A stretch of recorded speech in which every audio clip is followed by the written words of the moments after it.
Welcome to the Solar Hybrid CP2000 training session. Today we'll be looking at the benefits of combination of DC solar arrays as well as conventional AC three-phase supply. Used in conjunction with variable speed drive and how to extract the best out of that system.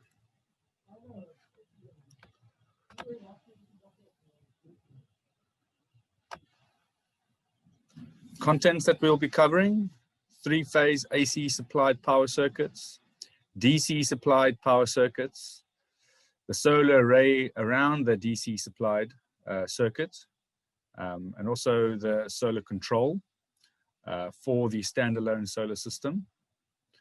We'll have a look at some live data analysis from our system that's currently running at our offices now. As well as the hybrid power circuit overview. So that's the combination of the DC supplied circuit and as well as the AC supplied circuit. From there, we'll look at our CP2000 solution using this hybrid mode. We'll look at the menu, the navigation of the keypad, as well as some overview and system settings. So to explain what is hybrid, I'll need to start at the beginning and first explain the two independent control modes that make up the hybrid system. So number one is the conventional control mode of a variable speed drive, or the conventional supply, should I say, which is AC supply. So with AC supply, the drive is connected to a three-phase source, in our case 400 volts three-phase. And because of the constant supply voltage from the grid mains, you're able to run constant pressure or constant speed systems like that. So just having a look at the power circuit of such a VSD, you got your conventional transformer, three-phase into the drive's bridge rectifier circuit. From here, the drive converts the AC 400 volt three-phase into a DC voltage through the bridge rectification. It also has some filters and inductors here to smooth out that DC. So once you have the DC smoothed out, then the output inverter or the system's IGBTs will switch that constant DC supply to the motor in a particular pattern to allow for variable speed. Having a closer look at that switched pattern, you can see by pulsing the modules of the switches at different periods or different frequencies, this is how the drive aims to achieve variable frequency output. Like I mentioned before, in AC mode, the drive can be set up in many different ways. One of the main setup procedures would be constant pressure mode. So because of the constant supply source of energy, you are able to run the drive faster or slower at your will. There's no limitation on the supply of energy. So therefore, we can set the drive into a constant pressure mode, where the drive aims to maintain a constant pressure in a pipeline. And to do this, you obviously need a pressure transmitter to feed back the pressure to the drive. And then you'd give the drive a pressure set point and tell it to maintain that pressure. And constantly those two are being compared, and the drive will make a decision if it needs to go faster or slower to maintain that pressure. So in the auto mode, you can note if I have a constant set point, my output speed of the pump will increase if the demand of flow increases. So as I open up more and more orchards, the flow would need to increase, but I need to keep that constant pressure. And therefore my speed would have to increase to keep up with the flow demand, or the pressure set point at least. In the manual mode, we would offer you a frequency adjustment between the minimum speed and the maximum speed set on the inverter. So that's the AC mode. You typically have a auto, which is pressure controlled, and a manual, which is speed controlled. The second part of hybrid mode would be the DC component. So this is where the DC supply source, typically a voltaic array, is connected directly to the drive. This would bypass that first stage of the drive's bridge rectifier because the drive, the solar array already outputs pure DC. So you can see the bridge rectifier over here will be replaced by the solar array. We can apply the DC directly to the DC bus, or you can go through the bridge rectifier, so through your general L1, L2 terminals. The power diodes there just won't do anything. Half of them will be on and half will be off. But I would prefer to go through the DC bus direct and leave the diodes completely out of the circuit. Because the DC coming out the array is 100% pure, there's also no need for any filters, but they will be in a circuit, however. So the solar array design is quite an important aspect, especially if you plan to run the system as a standalone only on a photovoltaic system. So before we can get there, I just want to point out some critical design factors that you need to consider when specifying such a system and laying it out. So solar panels are rated according to their standard test conditions, STC. And STC is the optimal condition for a solar panel to exist in. So a good sunny day, in other words, 12 o'clock in the afternoon, 25 degrees Celsius, and 1,000 watts meter squared solar radiation. This is obviously not the case always. There's often clouds, it's often earlier in the day or later in the afternoon, or a winter time or a summertime where the temperature will deviate quite a bit. So often standard test conditions are a good indicator, but they are not an accurate representation of the actual output you'll get from a solar module. So we're going to use a panel, let's call it a 355 watt unit. And in standard test conditions, that's exactly what it is, 355 watt. However, the same panel under what they call nominal module operating temperature is closer to 264 watt. So that's quite a huge reduction in output power. And you can see the NMOT specifications is 20 degrees at 800 watts per meter squared, 1 meter per second wind speed. So obviously it's closer to your real life scenario. And obviously the cell's performance has dropped drastically. So it's for this reason and other factors as well that we advise when designing a solar array system for a variable speed drive to standalone, you would start at a factor of 2 times that of your standard test conditions.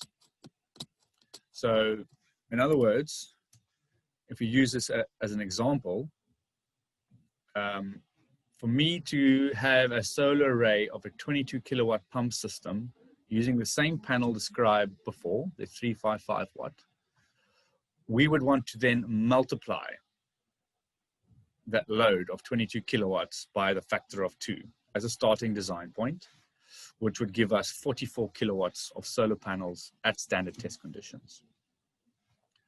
Just quickly looking at some of the design parameters as well we need to adhere to when designing such an array.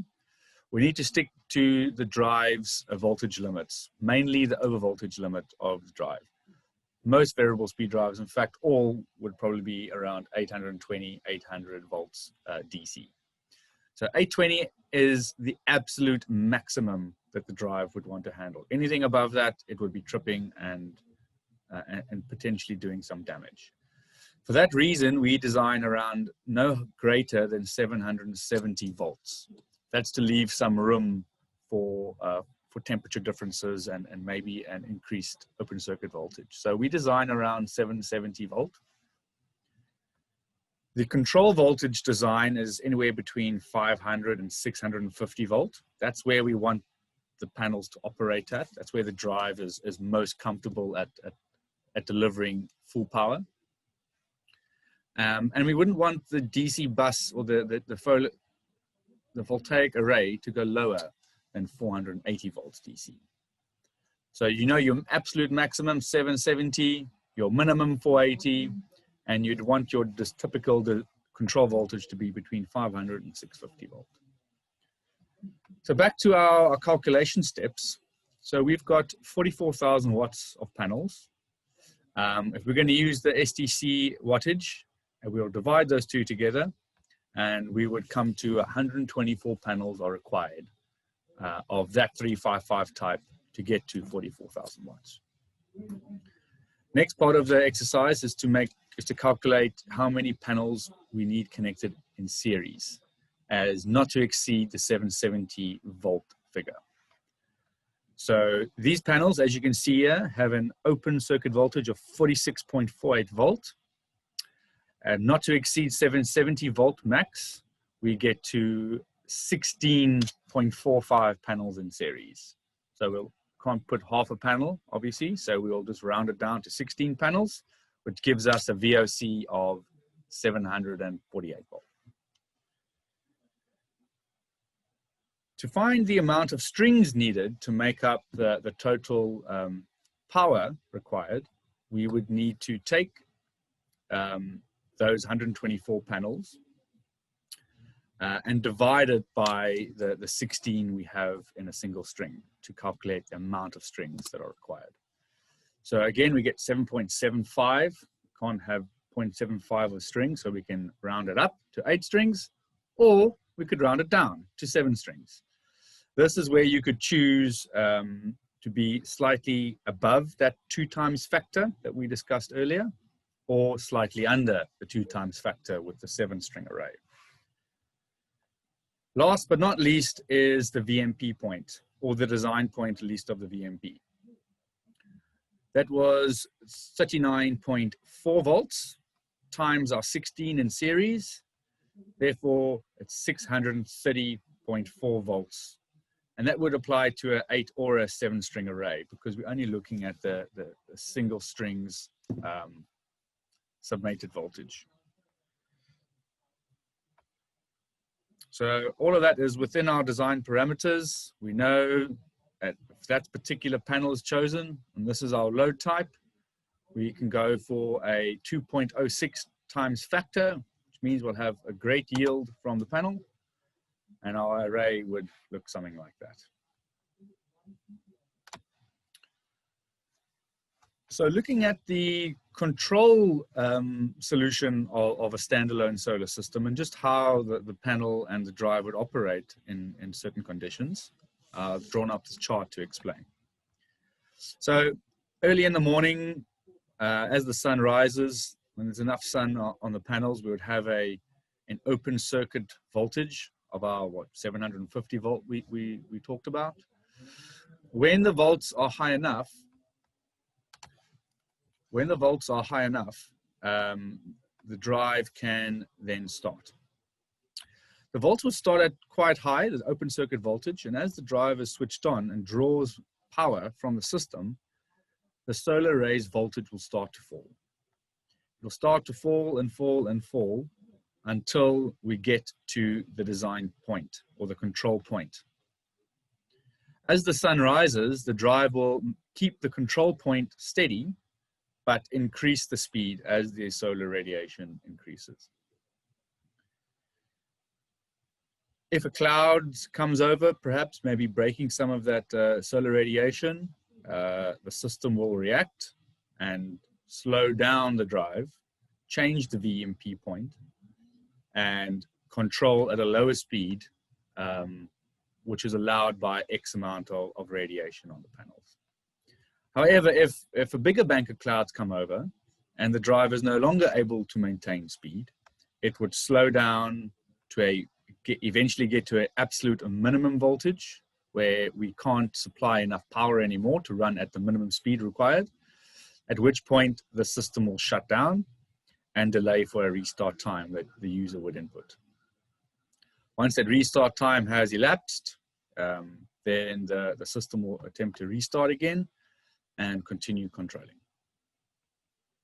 That restart time is quite important, and it should always look at the pump and the physical properties of the motor and the pump to know how short or how long to set that to. You don't want a pump to maybe restart 30 or 40 times an hour. So just take a look at your actual pump parameters. Take a little break on that and just discuss what we do at EM with our design of the solar system. So we have a system at the office. Here it is on the bottom left-hand side, where we constantly circulate water and pump on solar. So this is a typical solar day we have logged on one of our HMIs. You can see how the speed in black starts out quite low earlier in the morning with a high open circuit voltage. And as the pump, as the pump speeds up, we maintain that constant voltage as the drive is told to. And as the day increases to top of the day, speed is maximum. And as the sun sets, our speed would drop naturally as well.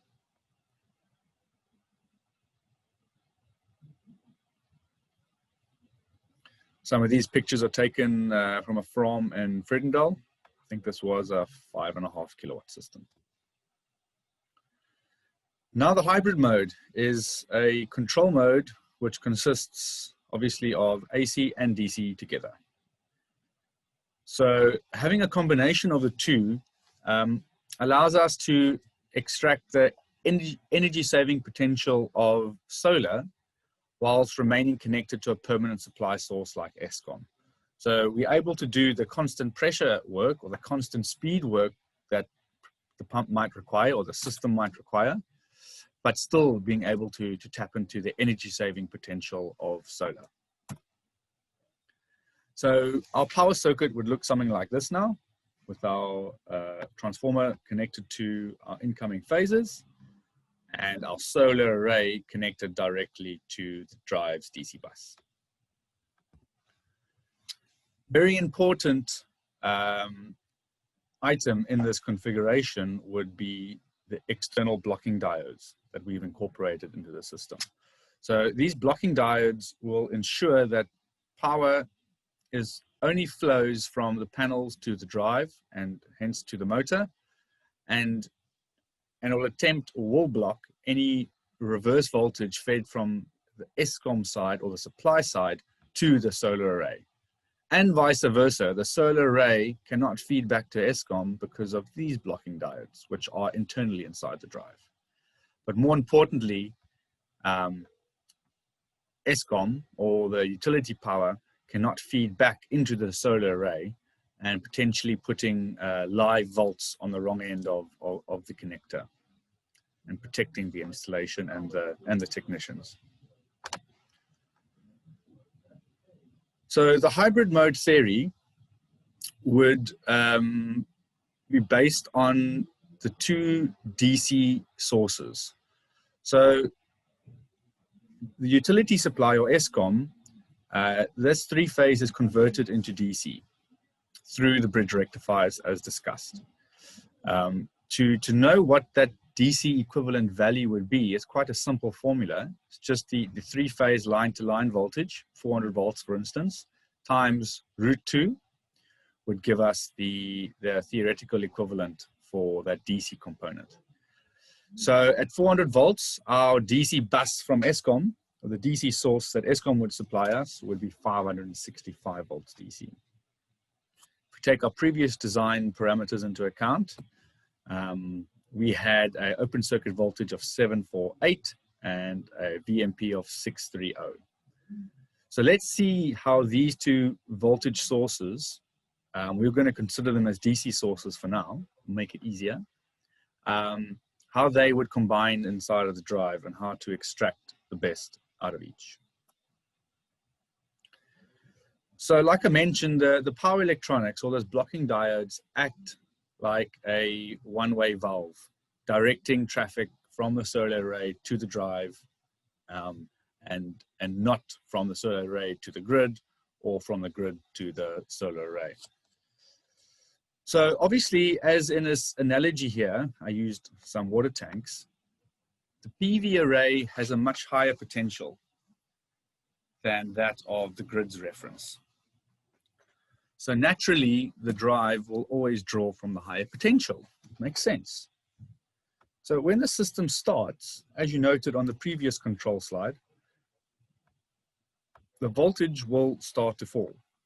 So as the system draws more and more power, voltage will start to drop. The voltage will continue to drop past the VMP point. If you're controlling on speed, for instance, I'm trying to get to a maximum speed. If there isn't enough sun to provide us at full speed, obviously our voltage will continue to fall up to the point where it gets to ESCOM's control voltage. And at that point, the voltage will no longer fall because ESCOM will now be topping up the load with the necessary power. So it's very important, as you can see, that the DC bus value of, say, ESCOM is slightly lower or at the level of where your VMP would most likely be. If your VMP point was lower than ESCOM's voltage, then you would possibly be losing out a little bit of power that you could be getting from the solar panels.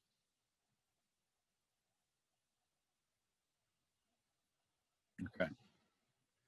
So once our voltage has fallen past the VMP point, we can no longer supply enough energy.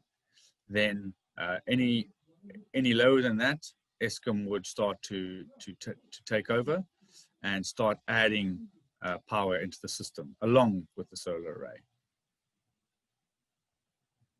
I remember watching on one site, we were sitting with a clamp-on meter on the utility side and watching the sunset. And every minute that went by, we drew an extra 0.2 amps, 0.3 amps. And obviously, as the sun started to set even more, that accelerated. And this dance of, or this handover system was just quite nice to look at firsthand. So typically on a hybrid mode, if your power required is this vertical axis here, as the sun rises, you will start to save more and more energy. Theoretically, in the peak of the day, you're running purely on solar, and as the sun would set, you would then draw on more and more from the utility.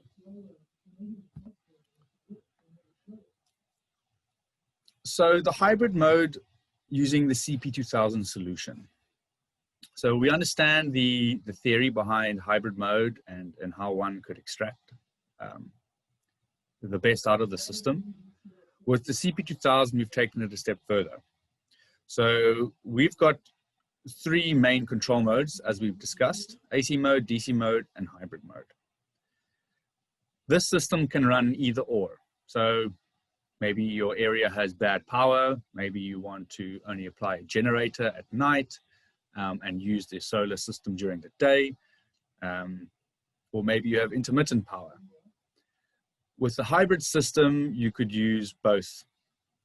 So if AC is detected on the system, we could run in a constant pressure mode or run in a constant speed mode. That is determined by the user's selection. In mode 2, or DC mode, this will be in the absence of any utility power. The drive will attempt to run the motor as fast as possible based on solar radiation.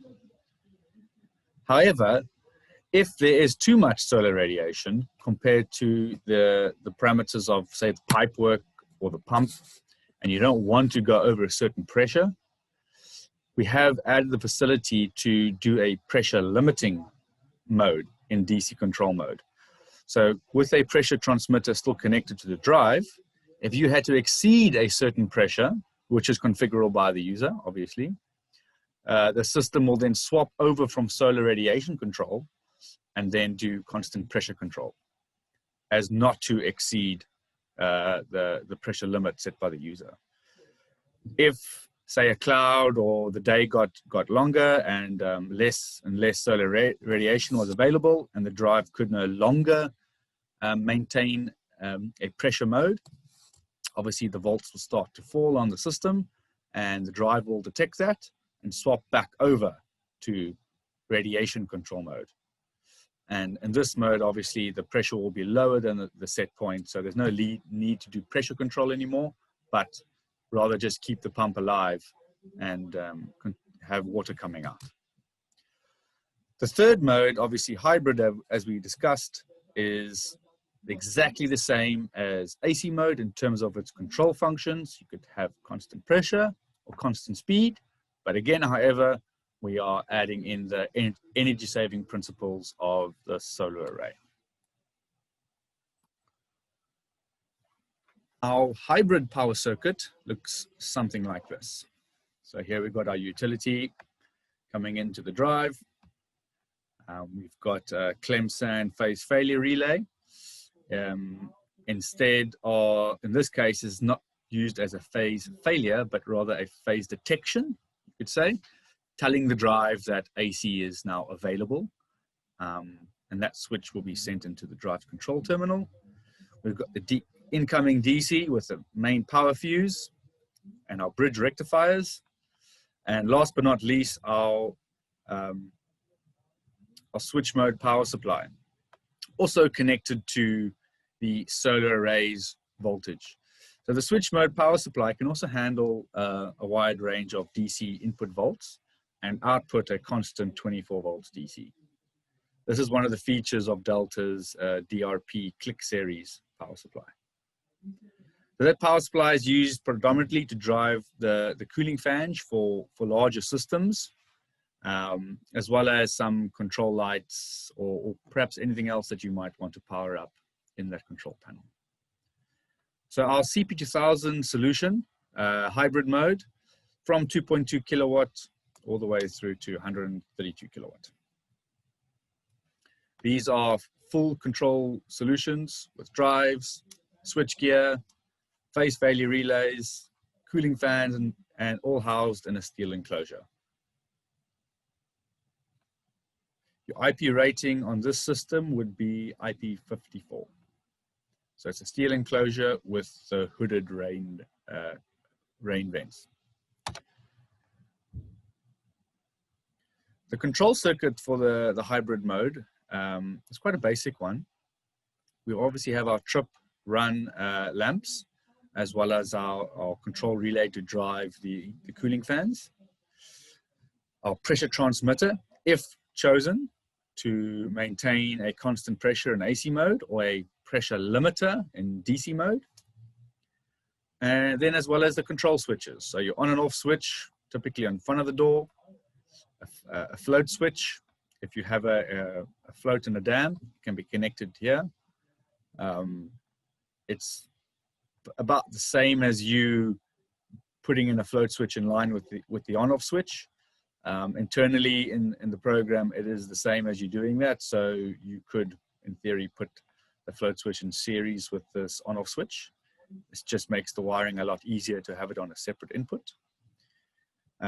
Next, we've got the auxiliary from the phase failure detection. So if AC is detected, the auxiliary closes, tells the drive that AC mode is now capable. And then the user has a selection of, is it AC manual or AC pressure control mode? And last but not least is a no-flow switch. So this is also a physical flow switch. If the system is above a particular speed, your minimum speed, for instance, and you don't have that switch closed, then the system will trip out on an error. If that is not needed, then you'll just set the parameter to 0, and the drive will ignore that flow switch altogether. Or one could just bridge it out, and it'll also ignore it. Looking at an alternative option to the hybrid would be a changeover system. So on the changeover, we only go up to 37 kilowatt because we only have a DC changeover component up to that kilowatt. So this is a mechanical changeover with a DC isolator, sorry, an AC isolator and a DC isolator with a interlocking mechanism. Like I said, only up to 37 kilowatt. However, the control solution is identical to that of the hybrid mode, but instead of the phase failure relay, there's an auxiliary on the DC side. So if in DC mode, we would just send that same signal to the drive, informing it that either DC or AC is engaged, and the system will control accordingly, either in pressure mode or in solar radiation mode. So the changeover is a nice system if you're not going to have ESCOM connected permanently, and you're possibly only running on a generator at night. So you would go there, change it over to the center, start your generator, and then switch it over to the generator supply side. So let's look at the operational display for the solar system. This is obviously for hybrid and for changeover. It's one and the same software. It's just the power circuit that would differ. So this is the main control page, where you would see top left your control set point. Top right would be your current solar array's voltage. The values are 0 because this is just a static print from the software. Your amps of your load, the speed of the motor, the pump, and hertz, and as well as some no-flow countdown timers for the operator to visualize the drive actually counting down into a trip condition. So it allows you to tweak and adjust your no-flow settings. So you would know where the drive's about to trip, in other words, to adjust the timers a little bit further, or to adjust your no-flow minimum speed as well. So that's your main page display. For the setups, you would go to F4. So pressing this F4 button would take us into the setup control mode. So in here, we've got a main menu, basic, advanced, acceleration, deceleration.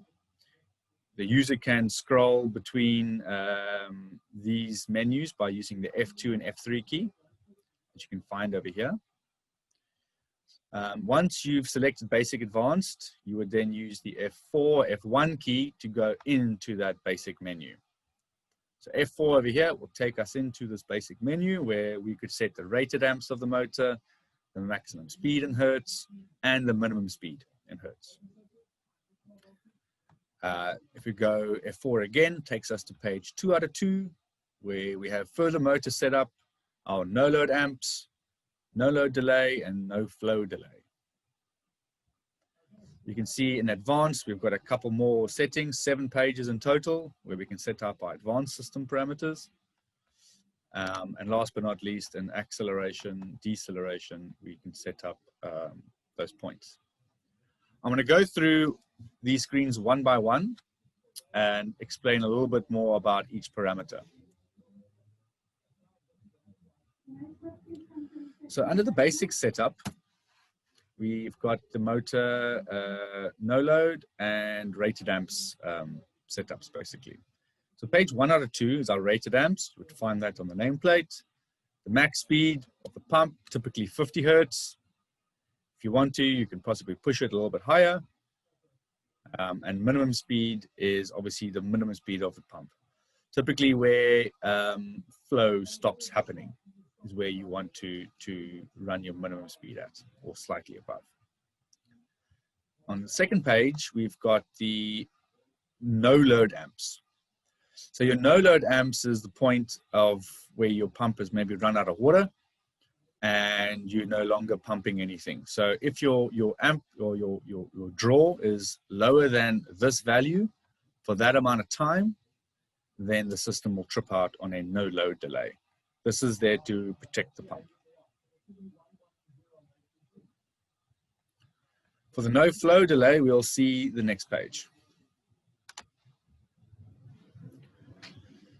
So for the no flow, I mentioned that was an external flow switch. So if the switch is made and my pump is above the minimum speed that we've set, and for whatever reason we've run out of water, the borehole or the dam or the reservoir is empty, the flow switch would turn off. I'm above my minimum speed with no flow switch. flow delay will kick in, and after flow delay, we will have a no-flow trip. The one would rely on the physical input of a flow switch, and the second option for no-load trip or no-flow trip would rely on the amps detected by the drive. So the no-load amp setup or underload setup would be for the user to identify at what point there is the amps, you have no flow, and set that accordingly. And the second option obviously will be choosing the right flow switch. Obviously at no flow, the switch must stop working, or at the undesirable flow, the switch must close or open and tell the drive to trip out.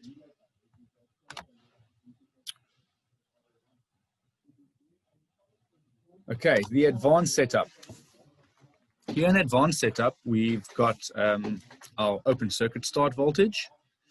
So here we don't allow the pump to attempt to restart unless we've gone to a certain open circuit voltage. Obviously, very early in the morning, we won't be at our 750 volt. It start out at 400 volt, 500, 600, and as the sun rises, it gets a little bit more. And when we deem it to be start worthy, let's say 720 volt, 700 volt, then the system will start to attempt a restart, or an initial start, that is. So if the cloud bank is too heavy and it's pouring with rain, your open circuit voltage will be quite low, and the drive doesn't need to attempt to even start. Number one, because it's raining, and number two, because it won't be able to maintain the desired output.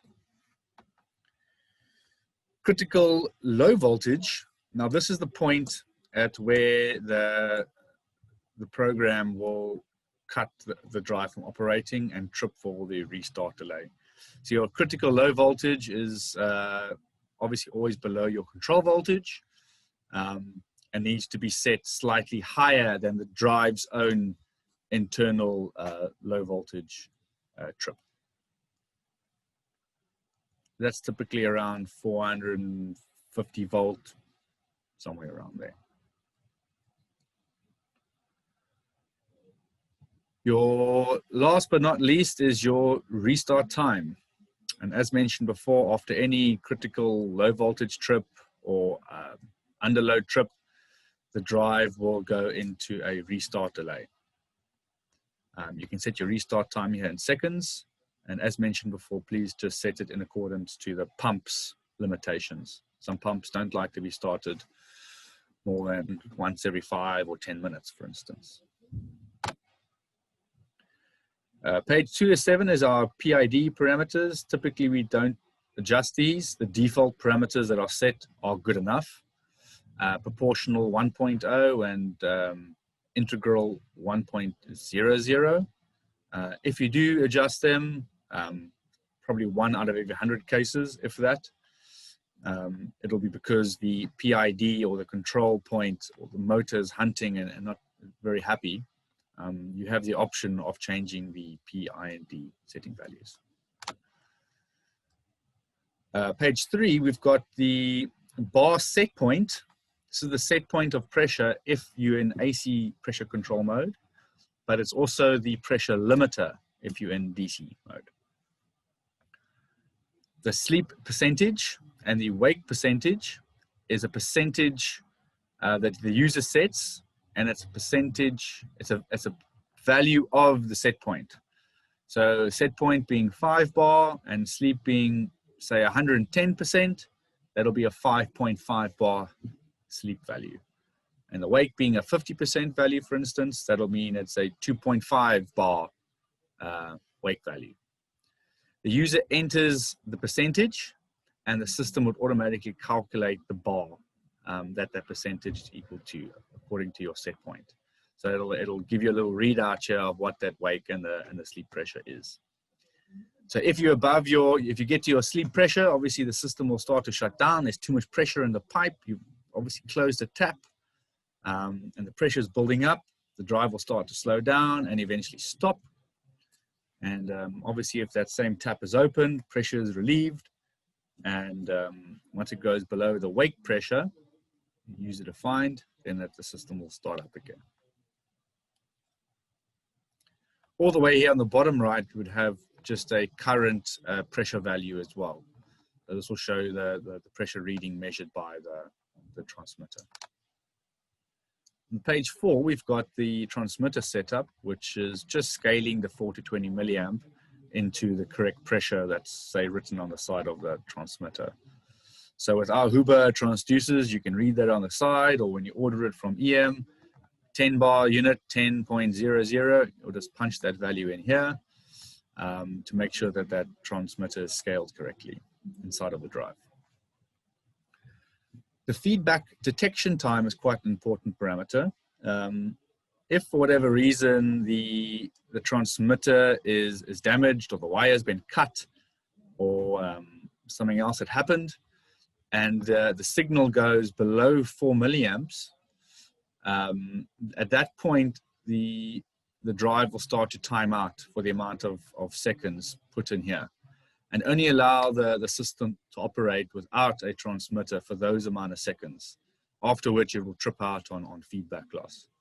It's quite an important parameter, because if you do lose your transmitter and you haven't set up a time value in here, if the drive sees 0 bar, it will generally try and run flat out, which is obviously not desired all the time.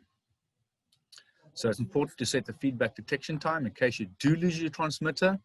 The system should not be allowed to run in constant pressure mode without a valid 4 to 20 milliamp signal. So minimum flow speed, page 5 out of 7. This is a new parameter, we've added to the control. So this would typically be higher than our minimum speed. If you choose to use it, you can enable it by setting it more than 0, obviously. So your minimum flow speed is the point at which you have no flow. And minimum speed is the absolute minimum speed you want the pump to go to.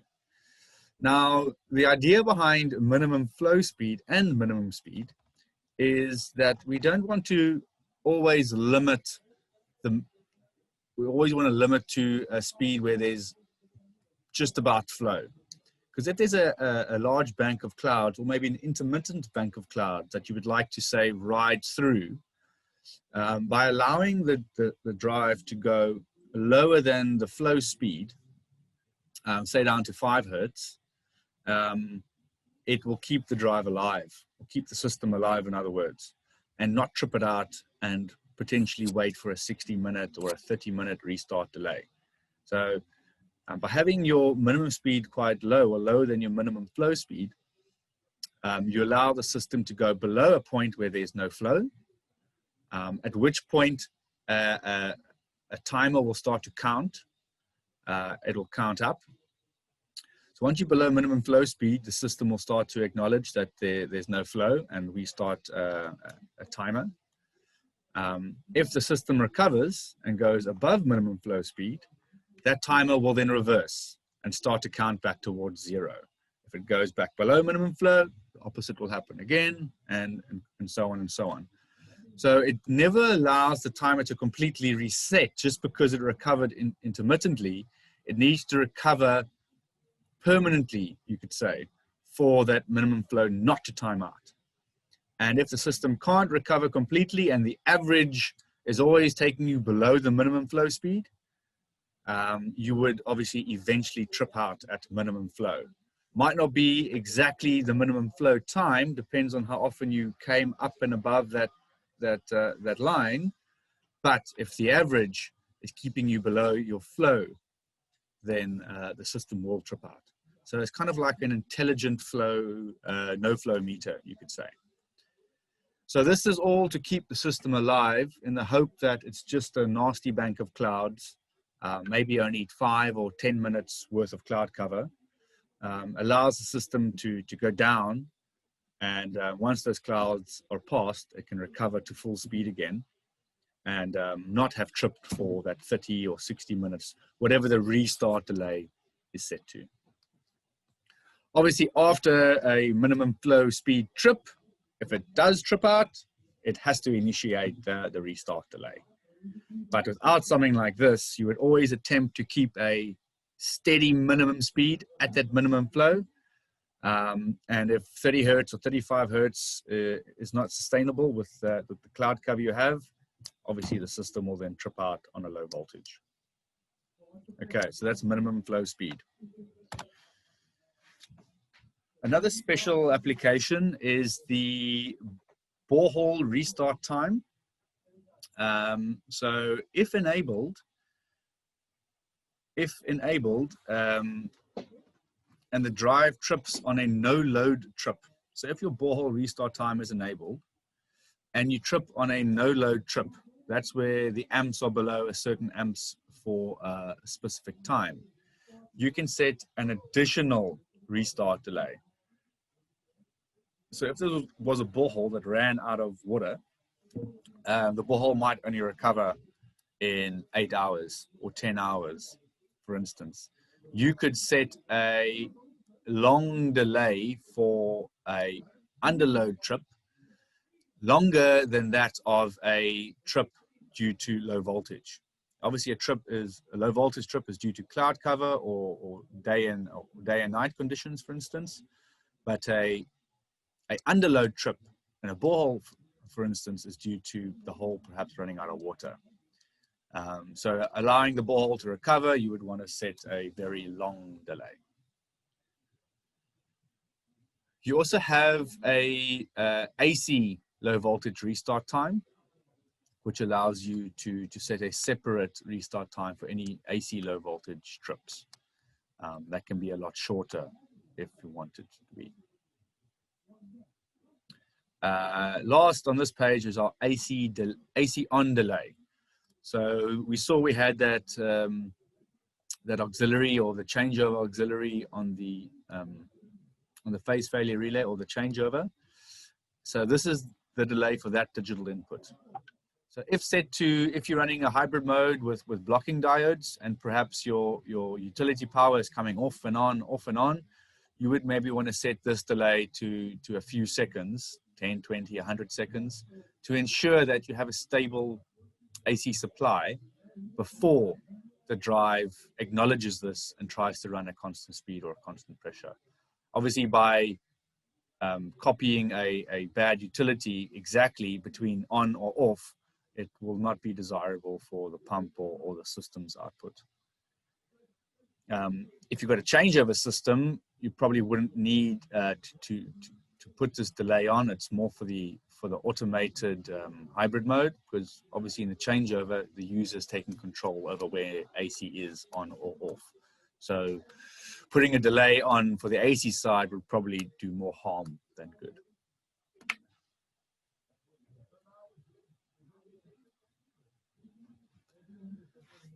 Another new setup is the sleep on amps. So again, if you had a low amperage because perhaps of a closed valve, not an underload, but perhaps because of a closed valve. This is obviously if you're irrigating, and you go below a set sleep amps for a sleep delay time, the drive would also shut itself down and only attempt to wake up once that wake pressure, once the pressure has gone below the wake pressure set point. So this is a nice way to control the system and to allow it to sleep on amps and not on hertz. Often if you close a tap, depends on the system layout, you might not have a huge change in pressure. In other words, you might not get to the 110% sleep pressure that you set up, or the 10% higher than the pressure set point, because it again depends on the system layout. The drive might just control the speed lower and lower and lower. So you'd never get to 110%, therefore you would never hit sleep pressure. However, if the drive controlling lower and lower, you would eventually draw less and less amps. So that's a way that you can detect that a system has a shut valve, is by using the sleep amps and the sleep delay detection. Obviously, setting these to 0 disables those features. So if you want the advanced features enabled, you just have to set them above 0, and then that feature will become active. Our accel and deceleration, we've got as our last page on the hybrid solar setup. Again, this is very much focused on a borehole system. So with that in mind, we'll have a look at the acceleration times. So accel time 1, we've got a pure linear curve from 0 to our full speed. If we've decided to use a changeover hertz, in other words, if changeover hertz is bigger than 0, then we follow curve 2 over here. So at which point accel time 1 and accel time 2 will become valid. So if changeover hertz is equal to 0, we only use accel time 1. Changeover hertz is bigger than 0, then we use accel time 1 and 2. So changeover hertz is typically 20, 30 hertz. We would have potentially a sharp acceleration. And after which point, after 30 hertz, for instance, we would then have a smoother acceleration around and up and down around our control point, be it DC or be it pressure control. Now, the reason for this sharp curve of acceleration is something we've noticed on some borehole manufacturers. They state when running on a variable speed drive that it is preferred to have a sharper acceleration from, say, 0 to 30 hertz than it is to have a very steady acceleration, particularly on a submersible borehole pump. Now, I believe this has a lot to do with the characteristics of the pump and where it's lying in water, potentially stones or dirt inside of the pump, maybe give it a slightly higher friction factor than otherwise desired. And also the fact that a borehole pump does require a little bit more starting torque than a conventional centrifugal or above ground pump. So I think for these factors and potentially others, this is why a lot of submersible pump manufacturers have stated that if you're running on a frequency inverter, that you need to accelerate from 0 to 30 hertz or 0 to 20 hertz even within a given space of time. Thereafter, you can control at a much gradual acceleration rate.